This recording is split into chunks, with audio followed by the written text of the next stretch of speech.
ماں کا انتظار، اور ہم نے ہوٹل میں کمرہ کرائے پر لے لیا تاکہ کچھ آرام کر لیں۔ منیر نے اپنا شناختی کارڈ جمع کرا دیا تھا۔ ہمیں ہوٹل میں کرائے کا کمرہ مل گیا۔ ہم تھکے ہوئے اور کچھ خوفزدہ بھی تھے۔ یہاں پرسکون ماحول ملا۔ بستر پر لیٹتے ہی نیند آ گئی۔ 2 بجے تک بے خبر سوتے رہے۔ دوپہر کو نہا دھو کر کھانا منگوایا۔ کھانا کھا کر منیر لیٹ گئے تو میں نے سوال کیا کہ گھر سے تو آگے ہیں، اب بتاؤ آگے کیا کرنا ہے؟ کہا تھوڑی دیر سوچنے دو کہ کیا کرنا ہے۔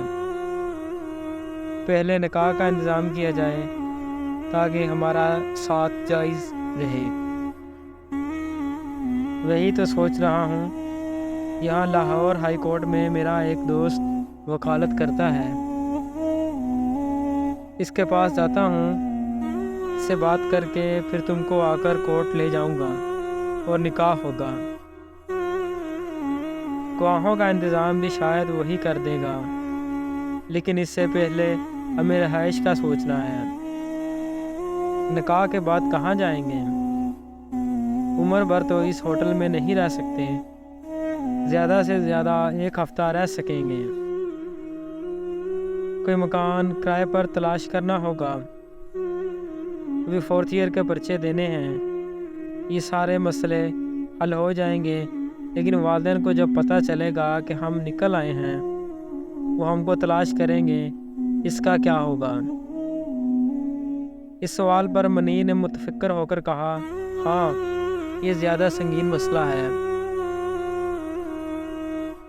مجھ پر پولیس کیس بھی بن سکتا ہے اور وہ اغوا کا پرچہ درج کر سکتے ہیں۔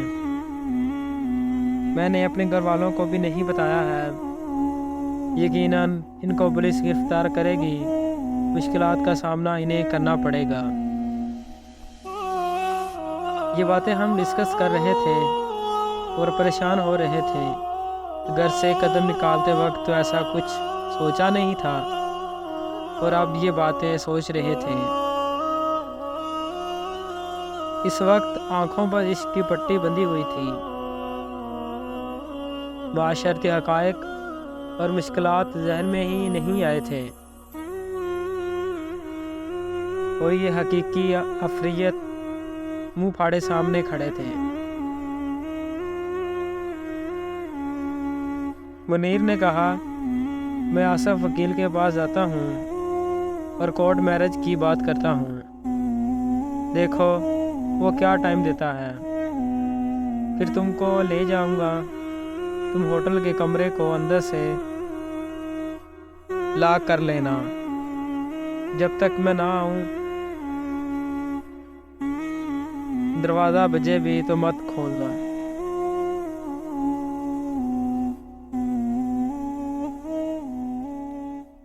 میں مینیجر کو بتا دوں گا اور 2-4 گھنٹے تک آ جاؤں گا، گھبرانا نہیں۔ یہ کہہ کر وہ چلا گیا اور میں اس کا انتظار کرنے لگی۔ کمرے میں ٹی وی رکھا تھا، اس کو آن کیا اور دل بہلانے لگا۔ شام کو منیر لوٹ آیا، بتایا کہ آصف مل گیا ہے، کل کاغذات ٹائپ ہوں گے اور گواہوں کا انتظام ہوگا۔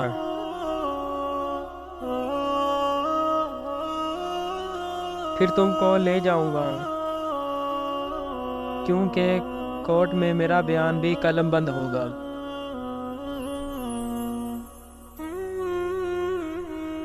اگلے روز وہ صبح ہی چلا گیا اور پھر صبح سے شام ہو گئی، منیر نہ لوٹا۔ میرا جی گھبرا رہا تھا، بار بار گھڑی دیکھتی تھی، لیکن وقت جیسے تھم گیا تھا۔ ٹی وی آن کیا تو ایک ہولناک خبر سنی، ہائی کورٹ کی بلڈنگ کے قریب خودکش دھماکہ ہو گیا تھا۔ بہت سے پولیس والے اور راہگیر مر گئے اور بہت سے زخمی ہوئے تھے۔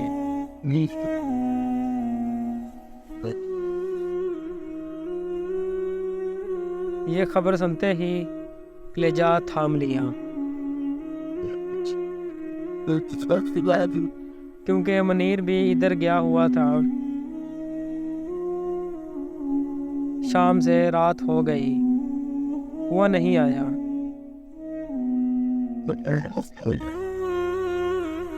خدا جانتا ہے کہ وہ رات کیسے گزری۔ پل بھر کو آنکھ نہ لگی۔ شب بھر منیر کی خیر و سلامت کی دعا کرتی رہی، رات کا کھانا بھی نہ کھایا۔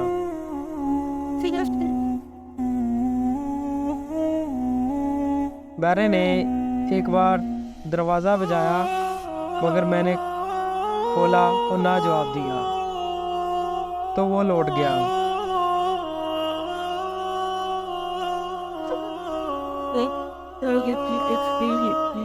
صبح ہوئی اور منیر نہیں آیا تو میں سمجھ گئی کہ کچھ ہو چکا ہے۔ دوپہر کو مینیجر نے فون کیا۔ ڈرتے ڈرتے میں نے ریسیور اٹھایا۔ اس نے بتایا کہ منیر صاحب شدید زخمی تھے، خودکش دھماکے میں ان کی ٹانگیں اڑ گئی تھی، اسپتال میں ان کو ہوش نہیں آ سکا، وہ چل بسے ہیں۔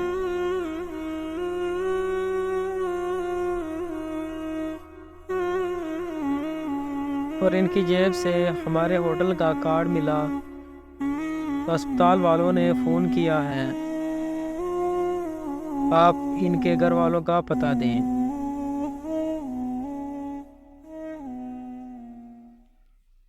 میں نے منیر کے والد کا نمبر لکھوا دیا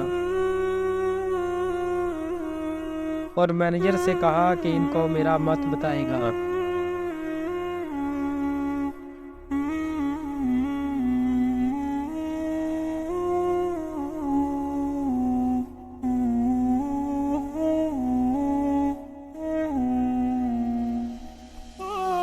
کیونکہ ہم گھر والوں سے چوری چھپے نکلے تھے اور وہ کورٹ میرج کے سلسلے میں اپنے ایک وکیل دوست سے ملنے گئے تھے۔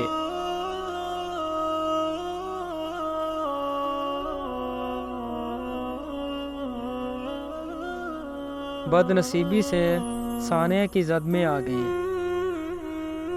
ایسا کہتے ہوئے میں رو رہی تھی۔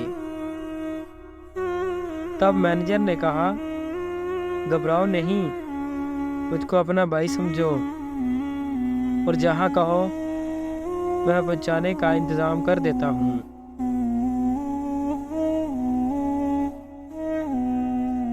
البتہ سامان آپ ساتھ نہیں لے جا سکتی، یہ ہمیں منیر صاحب کے وارثوں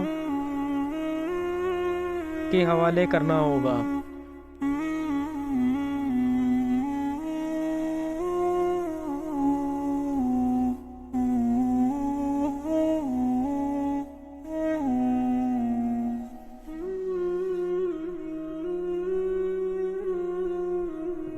میں نے کہا ٹھیک ہے، میں تھوڑی دیر میں سوچ کر بتاتی ہوں۔ مینیجر پر مجھے اعتبار نہ تھا، یقیناً وہ مجھ کو پولیس کے حوالے کرنا چاہتا تھا۔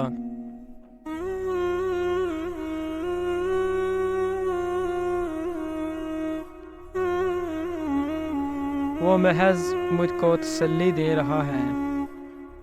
تب ہی میں نے اپنی دانش میں چالاکی سے کام لیا، بیرے کو بلا کر 2000 روپیے دیے اور کہا کہ تم میرے بھائی ہو۔